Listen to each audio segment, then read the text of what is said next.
حاج بيقول لك في حاجه ثانيه ناقصاك؟ امشي يعني خلاص؟ حاج بيقول لك لا في حاجه ثانيه ناقصاك؟ لا ولا اي حاجه والله.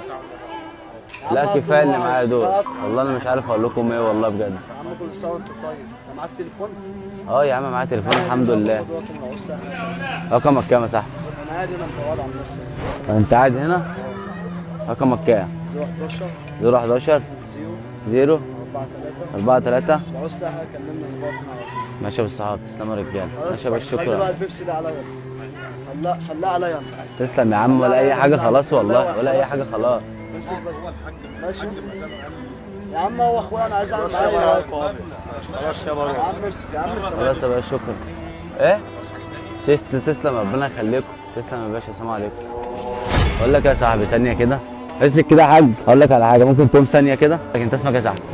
والله حسن، انت راجل محترم. عايز اقول لك ان كل دي كانت تجربه انسانيه اصلا. كل ده كنا بنصور كاميرا هناك يعني. والله انت راجل محترم، انت والراجل ده بجد اثبتوا لي ان الدنيا لسه فيها خير. كويس والله، حاجه ده مكانك في اي وقت قصدي. الله يبارك لك يا باشا.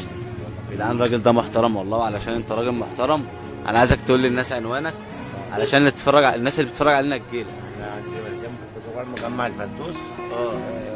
كشك ابو جنب. يا جدعان الراجل ده في المنصوره في المجزر بجوار مسجد ايه؟